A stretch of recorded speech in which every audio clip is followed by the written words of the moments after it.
ஆரம்பிக்கிறான். சரிம்மா, இது கோர்ட்ல வச்சு பேச வேண்டாம். 4:30 மணிக்கு கோர்ட்டு முடிஞ்சோன்னா என்னோட சேம்பர்ல வந்து நான் பேசுறேன் அப்படின்னா நடந்ததுங்க. 4:30 மணிக்கு கோர்ட்டு முடிஞ்சதுக்கப்புறம் நீ வெளியில நில்லுமா, உன் வீட்டுக்காரனை வர சொல்லுங்க. வீட்டுக்காரனை கூப்பிட்டாரு. ஏப்பா, அந்த அம்மா இவ்வளவு தூரம் சொல்லுது, அந்த அம்மாட்ட பேசினா என்ன? பேச முடியாது சார்.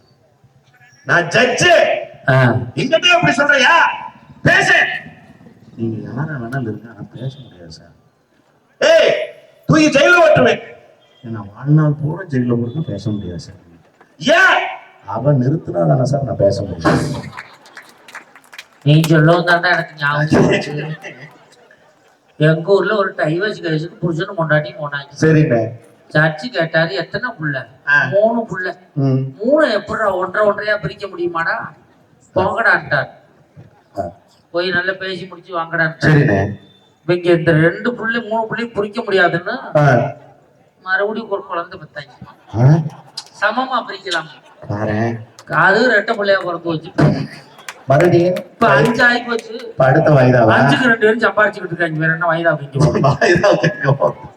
நான் கேட்கிறேன் நடுவர்களே, ஒரு குடும்பத்தினுடைய மகிழ்ச்சிங்கிறது கணவன் எவ்வளவு சம்பாதிச்சாலும் பல வீட்டுல என்ன பிரச்சனை தெரியுமாங்க, அடுத்தவர்களோடு ஒப்பிட்டு பார்க்கிற வேலையை பல பெண்கள் வீட்டுல செய்யறதுனாலதாங்க அவங்கள பாரு இவங்களை பாரு நீயே இருக்கியன்னு சொல்லும் போதுதாங்க எந்த கணவனாவது அந்த பொம்பளைய பாரு இந்த பிள்ளைய பாருன்னு எந்த கணவனும் சொல்றது இல்ல. ஆனா அடுத்தவர்களை ஒப்பிட்டு பார்க்கிற போது நடுவரவர்களே, ஒப்பிட்ட மனைவியை கூட மனவன் வெறுக்க ஆரம்பிக்கிறான்னு சொன்னா நடுவரவர்களே, அது உண்மை. ஒப்பீடு இருக்கு பாரு. அவன் சம்பாதிக்கிறான், அவன் வெள்ளச்சட்டை போட்டிருக்கான், அவன் கார்ல போறான், நடுவர் வெள்ளச்சட்டை போட்டிருக்கான். இதே வேலைதான். நான் கல்யாணம் பண்ண புதுசுல பொண்டாட்டி அண்ணா அதை வாங்கிட்டான், அண்ணா அதை வாங்கிட்டான். நைட்டு 12 மணிக்கு எழுப்புறா, அவங்க அண்ணன் வாங்கி வந்து நிப்பாட்டிட்டேன், நீ இப்படியே இரு அப்படின்னா. என்னத்த குளிச்சு பாக்குறேன்டா, ரோடு ஓடுற ரோலர் கொண்டாந்து நிப்பாட்டிட்டாங்க. இல்ல உன்னை வச்சு ஏத்துறக்காத வண்டி வாங்கினாலும் வாங்க. நடுவர் அவர்களே, இப்படி சொல்றேன், ஒரு குடும்பத்துல எப்பங்க மகிழ்ச்சி வரும்? எல்லா குடும்பங்களிலும் ஆண்கள் அனுசரித்து போறாங்கன்னு தம்பி சொன்னானே, சத்தியமா சொல்றேன். ஒரு நல்ல நிகழ்ச்சி மகாராஜா நடுவர் எல்லாம் கேட்கிறாங்கன்னா இதுல நல்ல விஷயங்களையும் நீங்க சொல்றீங்க நடுவர் அவர்களே. உங்க மூலியமா நானும் சொல்றதுக்கு நாங்களும் சொல்றதுக்கு ஒரு வாய்ப்பு கிடைக்குது. நான் கேட்கிறேன், ஒரு குடும்பத்தில் எப்ப மகிழ்ச்சி வரும்னா, கவியருவி அப்துல் காதர் தாங்க சொன்னாரு ரொம்ப அழகா, நகை நட்டு கொடுத்தால் மகிழ்ச்சி வருமா, சீர்வரிசை தட்டு கொடுத்தால் மகிழ்ச்சி வருமா, காசு பணம் துட்டு கொடுத்தால் மகிழ்ச்சி வருமா, கை நிறைய பட்டு கொடுத்தால் மகிழ்ச்சி வருமானா எப்ப மகிழ்ச்சி வரும் தெரியுங்களா? எந்த குடும்பத்தில் கணவனும் மனைவியும் ஒருவருக்கொருவர் விட்டு கொடுத்து வாழ்கிறார்களோ அந்த குடும்பத்துலதான் மகிழ்ச்சி வரும்னாங்க. ஆனா என்ன பிரச்சனை தெரியுமாண்ணே, யாரு விட்டு கொடுக்கறதுங்களே பல வீட்டுல மனைவிகள் தொந்தரப்படுறாங்க. அதனாலதான் எங்கால ஒரு பாட்டுல சொன்னாங்க, பணக்காரன் ஒரு படம் வந்துச்சு தெரியுமா, எப்படி கல்யாணம் பண்ணி வாழணும்னு கூட சொன்னாங்க. புருஷன் பஞ்சாதி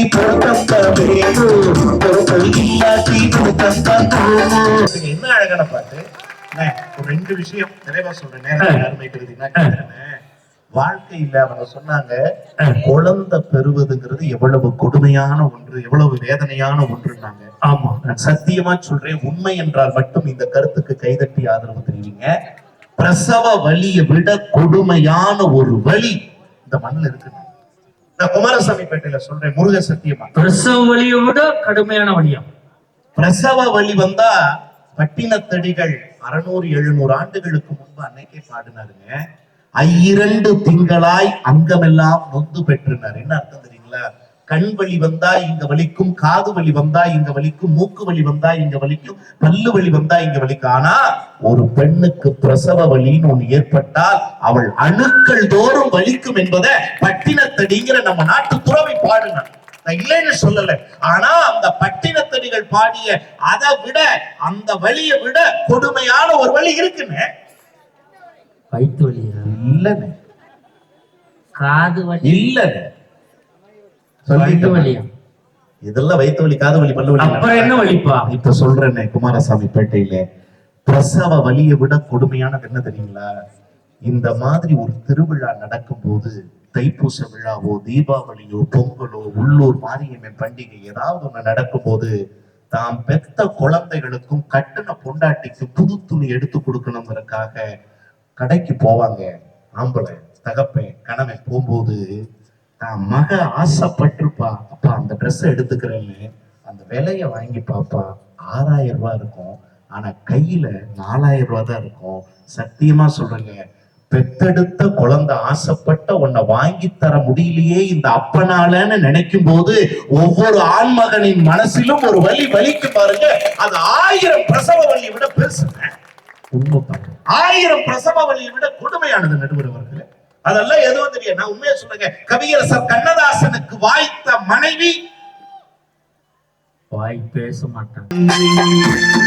கண்ணதாசனுக்காக ஒரு கைதட்டல் கொடுங்க. அழகு பட்டகடன் கொஞ்சமல்ல, பரிதவிப்பும் கொஞ்சமல்ல, தற்கொலைக்கு நான் முயன்ற காரணமும் கொஞ்சமல்ல, அத்தனையும் தாங்கி நான் இங்கு வாழுகின்றேன். ஏன் என்று கேட்டால், தத்தை இவள் என் மனைவி, தாலிக்காக வாழுகிறேன்னு சொன்னாங்க. என் நண்பன் அப்படி நினைச்சுதான் கல்யாணம் பண்ணான். என் நண்பனுக்கு வாய்த்த மனைவி நடுவர் அவர்கள் வாய் பேச முடியாத பொண்ணு. அவன் முன்னாடி வாய் பேசல, நீ ஏன்டா அவ்வளவு? நண்பனுடைய மனைவி கொண்டு நமக்கு சிரமம். ஆமாடா, நான் கேட்கிறேன், இதெல்லாம் உன் நண்பன் வைப்பாடா? இல்ல எங்க அண்ணனே நீங்க கேட்டேன். அவ்வளவு அழுக.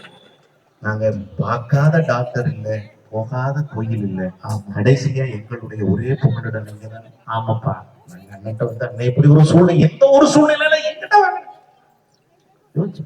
அண்ணன் சொன்னாரு, சென்னையில ஒரு டாக்டர் சொன்னாரு, ஐயா உண்மையா ஐயா சட்டமன்ற உறுப்பினரையா இருக்காங்க, அந்த டாக்டர் போய் பார்த்தோம், சத்தியமா ஒரு செக் பண்ணி பார்த்துட்டு சொன்னாரு, நண்பரை பார்த்து கூப்பிட்டு, ஒண்ணு இல்லப்பா உன் மனைவியினுடைய குரல் வளை பகுதியில சின்னதா ஒரு சதை வளர்ந்திருக்கு, லேசர் ஆபரேஷன், லேசர் ட்ரீட்மெண்ட் பண்ணா போதும், என்ன ஒரு 3 லட்சம் ரூபாய் செலவாகும்.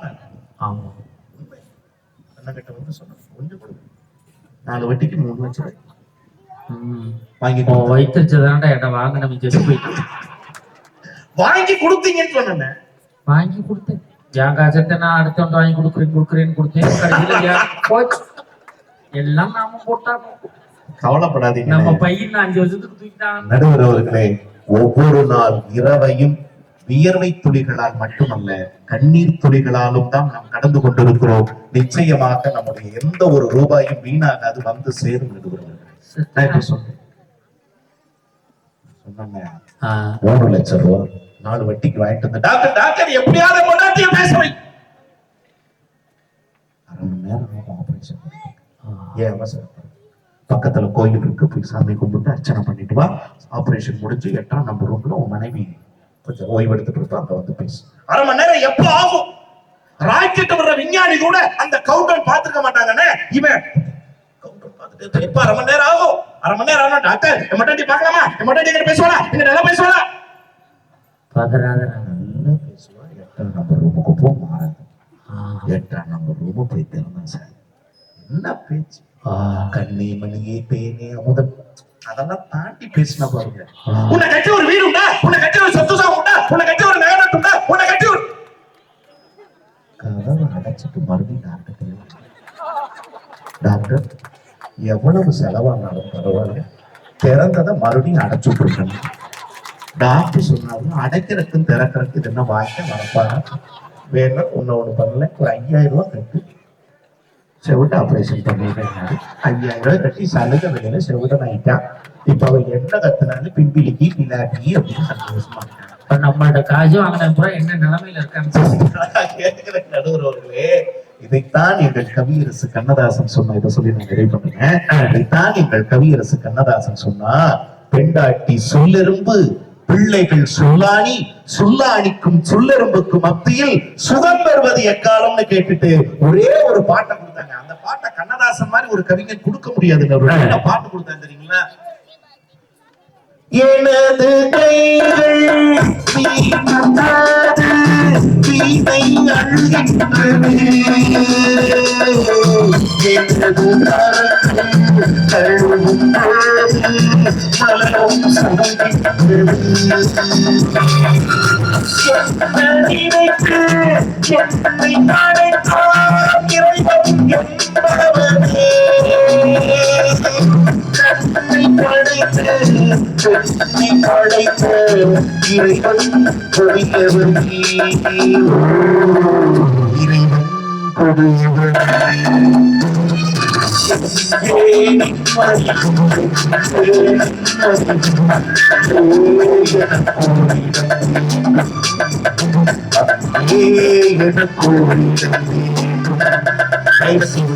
காலத்தை வென்ற கவிஞன். நான் இப்படி சொல்லி நிறைவு பண்ற நடுவர்கள் என்ன தெரியுங்களா, இங்க இப்படியே போனீங்கன்னா கர்நாடகாவுல உங்களுக்கு தெரியும் கோலார் தங்கவயல், கோலார் கேஜிஎஃப் தங்க வயல்.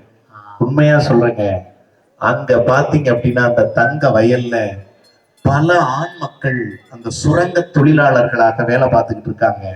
இதுல என்ன நடப்பு தெரியுங்களா, அங்க ஏதாவது ஒரு விபத்து நடந்து அந்த விபத்துனால ஏதாவது கை போயிடுச்சுனாவோ கால் போயிடுச்சுனாவோ ஒரு உறுப்பு இழந்தால் இத்தனை ரூபான்னு சொல்லி அங்க எழுதி வச்சிருக்காங்க. கை போயிடுச்சா 2 லட்சம் ரூபாய், கால் போயிடுச்சா 5 லட்சம் ரூபாய். நான் சொல்லுகிறேன், அங்க பல அண்ணன்கள் செய்த வேலை என்ன தெரியுங்களா, இன்னைக்கு நான் சொல்றேன், தன் தந்தைக்கு திருமணமாக வேண்டும், தன் அக்காவுக்கு திருமணமாக வேண்டும், என் குடும்பத்தில் இருக்கிற ஒரு பெண் கரை சேர வேண்டும் என்பதற்காக வேண்டுமென்றே வலிய போய் தன் கையையும் காலையும் இழந்து விட்டு தன் வாழ்நாள் முழுவதும் தான் மாற்றுத்திறனாளிகளாக இருக்கிற எத்தனையோ ஆண் மக்கள் இந்த மண்ணிலே இருக்கிறார்கள் நடுவர்கள். இப்படி சொல்றேன், தன் தங்கைக்கோ தன் அக்காவுக்கோ பந்தக்கால் போட வேண்டும் என்பதற்காக தன் சொந்த காலை இழந்த அத்தனை ஆண் மக்களினுடைய உழைப்புக்கு நிகராக அந்த பெண்களின் பொறுப்புணர்வு என்றைக்கும் இருந்ததே இல்லை என்று சொல்லி நல்ல வாய்ப்பினை எங்கள் அணியினை தேடி வழங்கிய நல்ல பெருமக்கள் அத்தனை பேரின் திருவடிகளுக்கும் நன்றி மலர்களை காணிக்கையாக்கி, நடுவர் அவர்களே, எனக்கு வயது ஏறக்குறைய 40 கடந்தாலும் இதுவரைக்கும் நான் வியர்வை சிந்தாமல் வாழ்கிறேன் என்று சொன்னார். இதற்கு காரணம் ஒரு காலத்தில் என் அப்பன் எனக்காக சிந்திய வியர்வை என்று சொன்னால் நடுவர் அவர்களே, அந்த ஆண்மகனுடைய உழைப்பு தான் ஒரு குடும்பத்தையே தலை நிமிர வைக்கிறது, ஒரு குடும்பத்தையே மகிழ்ச்சி கடலில் ஆழ்த்துகிறது. நல்ல தீர்ப்பை தருவீர்கள் என்கிற நம்பிக்கையோடு விடைபெறுகிறேன். நன்றி, வணக்கம். அருமையான பேச்சும் பாட்டும். ஆஹா, அருமை. உட்காருங்க. இன்னும் 10 நிமிஷம், இன்னும் ஒரு 20 நிமிஷத்துல பட்டிமன்றத்தை முடிச்சுவேன். அந்த அம்மா ஒரு 16 நிமிஷம் பேசுவாங்க. நான் ஒரு 3 நிமிஷத்துல திருப்பி சொல்லுவேன். வர்றான் போறான் சார், ஒண்ணும் இல்ல, சுகர் கம்ப்ளைண்ட் 2 hours தான் கெப்பாசிட்டி. நானும் நம்மளும் சுகர் கம்ப்ளைண்ட் அப்படியே விம்மி வரும். நான் கொஞ்சம் அழுத்தி பேசணும்னா செட் ஆகும். வெளியே சொல்ல முடியாம நான் உட்காந்துருக்கேன். அதெல்லாம் தீர்ப்புல பேசுவோம். இப்பொழுது எவனும் நடுவர் மதிக்க மாட்டேங்கிறா.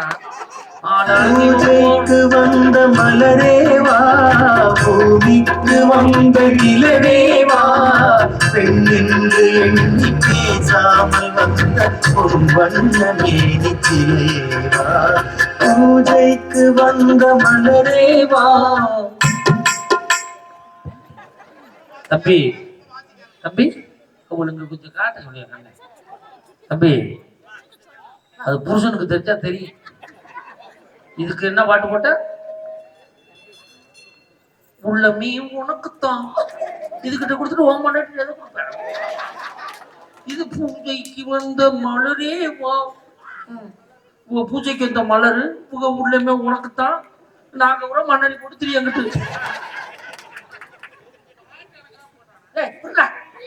அவன்கிட்ட பேச வேண்டியிருக்கு. 4 நிகழ்ச்சி கட்டுற அவனுக்கு. கொஞ்சம் பயந்த பிள்ளைன்னா அங்க வந்து உட்காந்துக்க, பெண்ணூர் மதத்து கொடுக்கும். 2 பேரும் பேசுனதா கொஞ்சம் பயமாயிடுச்சு. பயமாயிடுச்சாமா? பக்கத்துல பரோட்டா வாசம் வருது, 5 போய் பார்த்துக்க. Check check check